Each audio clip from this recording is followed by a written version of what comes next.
ಗುರುಜಿ, ಕೊನೆಯ ವಿಭಾಗ ಸಂಸ್ಕಾರಗಳ ವಿಭಾಗದಲ್ಲಿ ಏನು ತಿಳಿಸ್ಕೊಡ್ತಿದ್ದೀರಾ? ಈ ಸಂಸ್ಕಾರದಲ್ಲಿ ಇವತ್ತಿನ ದಿವಸ ತಾವೆಲ್ಲ ಏನು ಮಾಡಬೇಕು? ಗುರು ಹಿರಿಮೆಯ ವಂದನೆಯನ್ನ ಮಾಡಬೇಕು. ತಾವೆಲ್ಲ ಗುರುಗಳ ದರ್ಶನವನ್ನು ಮಾಡಬೇಕು. ಬಹಳ ಸಂತೋಷ. ಎಲ್ಲರೂ ಸುಬ್ರಹ್ಮಣ್ಯ ದೇವಸ್ಥಾನದಲ್ಲಿರೋ ದಕ್ಷಿಣಾಮೂರ್ತಿ ನಮಸ್ಕಾರ ಮಾಡ್ಕೋಬೇಕು. ಗುರುಗಳ ಹಿರಿಮೆ ಅಂದರೆ ಯಾವುದಾದ್ರು ದೊಡ್ಡ ಈಶ್ವರನ ದೇವಸ್ಥಾನದಲ್ಲಿ ದಕ್ಷಿಣಾಮೂರ್ತಿ ಗುರು ಹಿರಿಮೆ, ಅಥವಾ ಎಲ್ಲರೂ ಹಿರಿಯೂರು ಅಂತ ನಾನು ನಿಮಗೆ ಹೇಳಿದ್ದೀನಿ. ಹಿರಿಯೂರು ಎಲ್ಲಿ ಅಂದರೆ ಜಾಸ್ತಿ ದೂರ ಏನಿಲ್ಲ, ಸಿರಾಯಿಂದ ಸ್ವಲ್ಪ ಮುಂದಕ್ಕೆ ಹೋಗ್ತಾ ಇದ್ದರೆ ನಮಗೆ ಹಿರಿಯೂರು ಸಿಗುತ್ತೆ. ಇದು ನಾವು ಬಳ್ಳಾರಿಗೆ ಹೋಗೋ ದಾರಿಯಲ್ಲಿ ಆ ಹಿರಿಯೂರು ಅನ್ನೋ ಸ್ಥಳದಲ್ಲಿ ಹಿರಿಯೂರು ಒಳಭಾಗದಲ್ಲೇ ದೊಡ್ಡ ದೇವಾಲಯ ಇರತಕ್ಕಂಥ ದಕ್ಷಿಣಾಮೂರ್ತಿ. ಈ ದಕ್ಷಿಣಾಮೂರ್ತಿಯನ್ನು ಇವತ್ತಿನ ದಿವಸ ಬೃಹಸ್ಪತಿ ಅಂದರೆ ದೊಡ್ಡ ದೇವಾಲಯ ದಕ್ಷಿಣಕ್ಕೆ ಬಾಗಿಲು ತೆಗಿಬೇಕು ಅಂತ ಹೇಳ್ತೀವಿ.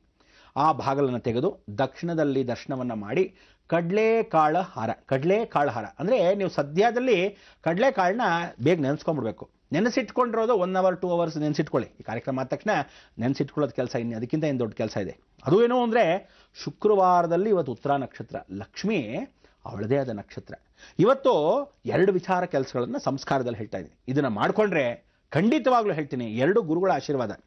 ನಾವೇನು ಹೇಳ್ತೀವಿ, ಗುರು ತಾನು ತನ್ನ ಮನೆ ಬೆಳಕ್ಕೆ ಮೊದಲು ಐಶ್ವರ್ಯವನ್ನ, ಅಷ್ಟಸಿದ್ಧಿಯನ್ನ, ಸರ್ವಕಾರ್ಯ ಯಂತ್ರ ಸಿದ್ಧಿಯನ್ನ ಕೊಡ್ತಾನೆ. ಎಲ್ಲ ಕೇಳಿದ್ದನ್ನು ಕೊಡ್ತಾನೆ ಅಂತ. ಯಾವಾಗ ಕೊಡ್ತಾನೆ ಅಂದರೆ ಮೀನರಾಶಿಯಲ್ಲಿ ತನ್ನ ಮನೆ, ಅದು ಬಹಳ ಚೆನ್ನಾಗಿರೋ ಮನೆ ಶುಕ್ರನ ಮನೆ. ಅಂದರೆ ಶುಕ್ರ ಉಚ್ಚನಾಗಿ ಕೂತೋಳೋದು ಮೀನರಾಶಿಯಲ್ಲಿ, ಅಲ್ಲಿ ಕೂತಿರ್ತಾನೆ. ಗುರುನೂ ಅವನೇ, ದೈತ್ಯ ಗುರು. ದೇವತಾ ಗುರು ಬೃಹಸ್ಪತಿ ಜಯಂತಿ ಇವತ್ತು. ಅದಕ್ಕೆ ನೀವೇನು ಮಾಡಬೇಕು? ಕಡಲೆಕಾಳು ಚೆನ್ನಾಗಿ ನೆನೆಸ್ಕೊಳ್ಳಿ. ಕಾಬೂಲ್ ಕಡಲೆ ಹಾಕೊಂಡ್ಬಿಡ್ಬೇಡಿ ಸದ್ಯ, ಅದೆಲ್ಲ ವಾಯು ಜಾಸ್ತಿ. ನಾಟಿ ಕಡಲೆ, ಆ ನಾಟಿ ಕಡಲೆನ ಚೆನ್ನಾಗಿ ನೆನೆಸಿ 108 ಅಂದರೆ ಒಂದು ಅಂದಾಜು ತಗೊಳ್ಳಿ. ಒಂದು ಹಿಡಿ ತೊಗೊಂಡ್ರೆ ಅಂದಾಜಿನ ಮೇಲೆ ತೊಗೊಂಡ್ರೆ ಇದು 108 ಇರ್ಬೋದು ಅಂತ ಎಣಿಸಿದಾಗ ಗೊತ್ತಾಗುತ್ತೆ. 108 ತೊಗೊಂಡು ಚೆನ್ನಾಗಿ ಸೂಜಿ ದಾರದಲ್ಲಿ ಪೋಣಿಸ್ಕೋಬೇಕು. ಚೆನ್ನಾಗಿ ನೆಂದ ಮೇಲೆ ಅದು ಸೂಜಿ ದಾರದಲ್ಲಿ ಪೋಣಿಸ್ಕೊಂಡು ಎತ್ಕೊಂಡು ಹೋಗಿ ದಕ್ಷಿಣಾಮೂರ್ತಿಗೆ ಹಾರವನ್ನು ಹಾಕಬೇಕು. ಯಾವಾಗಲೂ ಗುರುವಾರನೇ ಹಾಕಬೇಕು ಅಂತ ನಾನು ಹೇಳ್ತೀನಿ. ಆದರೆ ಬೃಹಸ್ಪತಿ ಇವತ್ತು ಜಯಂತಿ ಆಗಿರೋದ್ರಿಂದ ಇವತ್ತು ಕಡಲೆಕಾಳು ಹಾರವನ್ನು ಯಾರಾದರೂ ಈಶ್ವರನಿಗೆ, ಸುಬ್ರಹ್ಮಣ್ಯನಿಗೆ, ವಿಶೇಷವಾಗಿ ದಕ್ಷಿಣಾಮೂರ್ತಿ, ಈಶ್ವರನಿಗೆ ಸುಬ್ರಹ್ಮಣ್ಯ ಯಾವಾಗ ಹಾಕಬೇಕು? ಅಕಸ್ಮಾತ್ ದಕ್ಷಿಣಾಮೂರ್ತಿ ವಿಗ್ರಹ ಸಿಗದೇ ಇದ್ದರೆ ನೀವು ಈಶ್ವರನಿಗೆ ಹಾಕಬೇಕು. ಈಶ್ವರನೂ ಸಿಗದೇ ಇದ್ರೆ ಸುಬ್ರಹ್ಮಣ್ಯನಿಗೆ ಹಾಕಬಹುದು. ಕುಮಾರ ಗುರುವೇ ನಮಃ ಅಂತೀವಿ. ಅದಕ್ಕೆ ಆ ಗುರು ವಂದನೆ. ಅಕಸ್ಮಾತ್ ಕೃಷ್ಣಮ್ಮಂದೇ ಜಗದ್ಗುರು ಅಂದರೆ ಕಡಲೆಕಾಳಿನ ಉಸಲಿಯನ್ನ ಮಾಡಿ ನೈವೇದ್ಯವನ್ನು ಮಾಡಿಸಿ ದಾನವಾಗಿ ಹಂಚಬಹುದು. ಎಷ್ಟು ಜಾಸ್ತಿ ಮಾಡ್ತಿರೋ, ಯಥೇಚ್ಛವಾಗಿ ಹಂಚ್ತಿರೋ ಬಹಳ ಉತ್ತಮ.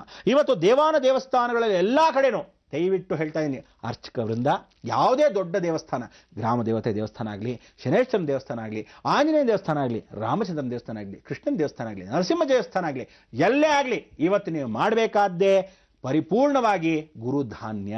ಬೃಹಸ್ಪತಿಗೆ ಬಹಳ ಇಷ್ಟವಾಗಿರ್ತಕ್ಕಂಥದ್ದು. ಭೂಮಿಗೆ ಬಹಳ ಹತ್ರ ಆಗ್ಬಿಡ್ತೇನೆ, ಶನಿ ಹತ್ರ ಬರ್ತಾ ಇದ್ದೇನೆ, ಭೂಮಿ ತಿರುಗಾಲ್ ಮರಗಾಲಾಗತ್ತೆ. ಕಾಪಾಡೋನೊಬ್ಬನೇ ಗುರು. ಅದಕ್ಕೋಸ್ಕರ ಪೂರ್ವ ಪುಣ್ಯ ಸ್ಥಾನದಲ್ಲಿ ಹೋಗಿ ಕೂತ್ಕೊಂತಾನೆ ಇಡೀ ಜಗತ್ತಿಗೆ. ಆ ಪೂರ್ವ ಪುಣ್ಯ ಸ್ಥಾನನೇ ನಾವೇನಂತೀವಿ ಮೇಷ ರಾಶಿ. ಗುರು ಮಂಗಳ ಯೋಗವಾಗತ್ತೆ, ಬೆಂಕಿ ಜ್ವಾಲೆಯನ್ನು ಪ್ರಜ್ವಲಿಸುತ್ತೆ. ಇದು ಸತ್ಯ. ಅಂದ್ರೇನೋ ಇವತ್ತಿನಿಂದ ಕರೆಕ್ಟಾಗಿ ಲೆಕ್ಕ ಇಟ್ಕೊಂಬನ್ನಿ, 4 ತಿಂಗಳಿಗೆ ಕರೆಂಟ್ ಹೊಟ್ಟೋಗತ್ತೆ ಇಡೀ ಜಗತ್ತಿಗೆ. ಅಂಥ ಒಂದು ಸಂಸ್ಕಾರ ಆಗದಿದ್ದ ಹಾಗೆ ಕಾಪಾಡಪ್ಪ ಭಗವಂತ ಅಂತ ಪ್ರಾರ್ಥನೆ ಮಾಡೋಕ್ಕೆ ಕಡಲೆಕಾಳು ಹಾರ. ಬುದ್ಧಿ ಮಾಂದ್ಯತೆ, ಯಾರ್ಯಾರಿಗೆ ಬುದ್ಧಿ ಮಾಂದ್ಯತೆ ಇದೆಯೋ ಸರಿ ಹೋಗ್ಬೋದು. ನನ್ನ ಮಕ್ಕಳು ಇವತ್ತು ಸರಿ ಹೋಗ್ಬೋದು, ನಾಳೆ ಸರಿ ಹೋಗ್ಬೋದು, ಏನೋ ಪೆದ್ದಾಗ ಆಡ್ತವೆ, ಅವ್ರಿಗೆಲ್ಲ ಸರಿ ಮಾಡೋಣ ಅನ್ನೋದಿದ್ದರೆ ಖಂಡಿತವಾಗ್ಲೂ ಕಡಲೆಕಾಳು ಹಾರವನ್ನು ಪರಮೇಶ್ವರನ ಕೃಪಾ ಕಟಾಕ್ಷ ನೆನೆಸ್ಕೊಂಡು ದಕ್ಷಿಣಾಮೂರ್ತಿಗೆ ಹಾಕಿ. ಇಲ್ಲದಿದ್ದರೆ ನೀವು ಈಶ್ವರನಿಗೆ ಹಾಕಬೇಕು.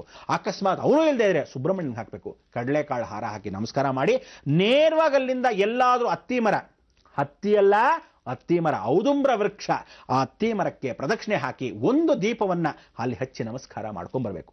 ಆ ದೀಪವನ್ನು ಹಚ್ಚಬೇಕಾದ್ರೆ ನಿಮ್ಮ ಮನೇಲಿರೋ ಹೆಣ್ಣು ಮಕ್ಕಳ ಕೈಯಲ್ಲಿ, ಯಾರಿಗೆ ಮದುವೆ ಆಗಿಲ್ವೋ ಅವ್ರ ಕೈಲಿ ಹಚ್ಚಿ, ಯಾರು ಮಕ್ಕಳಿಲ್ವೋ ಅಂಥವ್ರ ಕೈಲಿ ಹಚ್ಚಿ, ಎಂಥದ್ದಾದರೂ ತಂದೆ ತಾಯಿಗಳು ಅಕಸ್ಮಾತ್ ಇಲ್ವೋ ಆ ಕುಟುಂಬ ಹಚ್ಚಿ. ಅಕಸ್ಮಾತ್ ಇಲ್ಲವಾ ಆ ದೀಪವನ್ನು ತುಪ್ಪದಲ್ಲಿ ಹಚ್ಚಬೇಕು.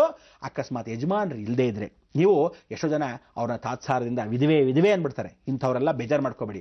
ನಿಮಗೆ ನಿಜವಾಗ್ಲೂ ಆ ಜನ್ಮ ಬ್ರಹ್ಮಚಾರಿ ಆಗಿರ್ತಕ್ಕಂಥ ಪರಿಪೂರ್ಣ ಅನುಗ್ರಹ ಆಂಜನೇಯ ಕೃಪಾ ಕಟಾಕ್ಷ. ಜಗನ್ಮಾತೆ ಹೇಳ್ತಾಳೆ, ಯಾವತ್ತು ಶಾಶ್ವತವಾಗಿ ನಿತ್ಯ ಸುಮಂಗಳಿ ನೀನು ಅಂತ ಆದಿಶಂಕರಾಚಾರ್ಯರು ಹೇಳಿದ್ದಾರೆ.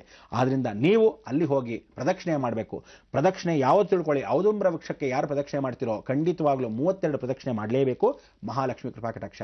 ಅಲ್ಲಿ ನಮಸ್ಕಾರ ಮಾಡಿಕೊಂಡು ಆ ದೀಪವನ್ನು ಹಚ್ಚಿದ್ರೆ, ಔದುಂಬ್ರ ವೃಕ್ಷ ಅಂದರೆ ಅತ್ತಿ ಮರದ ಕೆಳಗೆ ಒಂದು ದೀಪವನ್ನು ಹಚ್ಚಿ ಆ ದೀಪ ಬೆಳಗ್ಗೆ ನಮಸ್ಕಾರ ಮಾಡಿಕೊಂಡ ನಂತರ ನೀವು ಬರಬಹುದು. ಇವತ್ತಿನ ದಿವಸ 2 ಗುರುಗಳ ದರ್ಶನ, ಒಂದು ಬೃಹಸ್ಪತಿ ಕಡಲೆಕಾಳು ಹಾರ ಹಾಕಿ ದಕ್ಷಿಣಾಮೂರ್ತಿ. ಎಲ್ಲಿ ಯಾವ ಊರಲ್ಲೂ ದಕ್ಷಿಣಾಮೂರ್ತಿ ಇಲ್ವೋ ಈಶ್ವರ ಅಥವಾ ಪರಿಪೂರ್ಣವಾಗಿರ್ತಕ್ಕಂಥ ಸುಬ್ರಹ್ಮಣ್ಯನಿಗೆ ಮಾತ್ರ ಹಾರ. ಇನ್ಯಾವುದಾರೋ ದೇವಸ್ಥಾನಗಳಲ್ಲಿ ಅಕಸ್ಮಾತು ಇಲ್ಲ, ನನಗೆ 2 ದೇವರುಗಳು ಇಲ್ಲ ಅಂದರೆ ಮಾತ್ರ ಕಡಲೆಕಾಳು ಉಸಲಿ ಅಂದರೆ ಸ್ವಲ್ಪ ಮಟ್ಟಿಗೆ ಉಸಲಿ ಹಾಕ್ಬಿಟ್ಟು ಚೆನ್ನಾಗಿ ಸ್ವಲ್ಪ ಹುರಿದ್ಬಿಟ್ಟು ಲಕ್ಷಣವಾಗಿ ಬೇಯಿಸ್ಬಿಟ್ಟು ಉಪ್ಪು ಖಾರ ಹಾಕಿ ಎಲ್ರಿಗೂ ಪ್ರಸಾದ ಕೊಬ್ಬರಿ ತುರಿದ್ಬಿಟ್ಟು ಅದ್ರ ಮೇಲೆ ಹಾಕಿ ಕೊಟ್ರೆ ಏನು ಆನಂದ ಅಂತೀರಾ. ಚಿಕ್ಕ ಚಿಕ್ಕ ಮಕ್ಕಳು ಕೊಡಬೇಕು, ದೊಡ್ಡವರು ಕೊಡಬೇಕು, ವಯಸ್ಸಾದವರು ಹಲ್ಲಿಲ್ದೇ ಇದ್ರು ಹಾಕೊಂಡು ಅಂತಿರ್ತಾರೆ.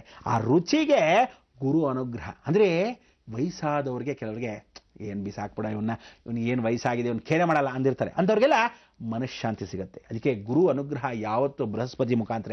ಆ ಬೃಹಸ್ಪತಿ ಇಡೀ ಜಗತ್ತಿಗೆ ಗುರು, ಎಲ್ಲ ಗುರುಗಳು ದೇವರುಗಳಿಗೆ ಗುರು ಆಗಿರ್ತಕ್ಕಂಥ ಏಕೈಕ ವ್ಯಕ್ತಿ ಬೃಹಸ್ಪತಿ. ಇವತ್ತು ಆ ಬೃಹಸ್ಪತಿನ ನಮಸ್ಕಾರ ಮಾಡಿಕೊಂಡು ಲೋಕವೆಲ್ಲ ಸುಭಿಕ್ಷವಾಗಿರೋದಕ್ಕೆ ನಾವು ಪ್ರಾರ್ಥನೆ ಮಾಡ್ಕೊಳ್ಳೋಣ. ಲೋಕ ಸಮಸ್ತ ಸುಖಿನೋ ಭವಂತು, ಸನ್ಮಂಗಳಾನಿ ಭವಂತು. ಗುರುಜಿ, ಇವತ್ತು ಬಹಳಾನೇ ಸುದಿನ ಅಂತ ಹೇಳಿದ್ದೀರಾ. ಯಾಕಂದ್ರೆ ಇಬ್ಬರು ಗುರುಗಳ ಸ್ಮರಣೆಯನ್ನ ಮಾಡಬೇಕು, ಒಂದು ದಕ್ಷಿಣಾಮೂರ್ತಿ, ಇನ್ನೊಂದು ಬೃಹಸ್ಪತಿ ಅಂತ ಹೇಳಿದ್ರೆ ಹೇಗ್ ಮಾಡ್ಬೇಕು, ಏನೆಲ್ಲ ಆಚರಣೆಯನ್ನ ಪಾಲಿಸ್ಬೇಕು ಅಂತ ಕೂಡ ನಮ್ಮ ವೀಕ್ಷಕರಿಗೆ ತಿಳಿಸ್ಕೊಟ್ಟಿದ್ದೀರಾ. ನಮ್ಮ ಈ ಕಾರ್ಯಕ್ರಮಕ್ಕೆ ಆಗಮಿಸಿದ್ದಕ್ಕಾಗಿ ಧನ್ಯವಾದಗಳು. ವೀಕ್ಷಕರೇ, ಹಾಗೆ ಹೊರಡೋ ಮುಂಚೆ ಇನ್ನೊಂದು ಮಾಹಿತಿನ ಹೇಳಬೇಕು. ಏನಂದ್ರೆ ಎಲ್ರಿಗೂ ಶನಿಮಹಾತ್ಮನ ಬಗ್ಗೆ ತಿಳ್ಕೊಳ್ಳೋದು ಅಂದ್ರೆ ಬಹಳನೇ ಕುತೂಹಲ. ಹಾಗಾಗಿಯೇ ಗುರೂಜಿಯವರೊಂದು ವಿಶೇಷ ಕಾರ್ಯಕ್ರಮ ನಿಮ್ಗಾಗಿ ತರ್ತಿದ್ದಾರೆ. ಪ್ರತಿ ಶನಿವಾರ ಬೆಳಗ್ಗೆ 9 ಗಂಟೆಗೆ ಶನಿ ಪ್ರಭಾವದಲ್ಲಿ ಸಾಕಷ್ಟು ಮಾಹಿತಿಯನ್ನ ನೀವು ಪಡಿಬಹುದು ಅಂತ ಹೇಳ್ತಾ ಸೋಮವಾರ ಭೇಟಿಯಾಗೋಣವಾ? ಹೋಗ್ ಬರ್ತೀವಿ. ನಮಸ್ಕಾರ.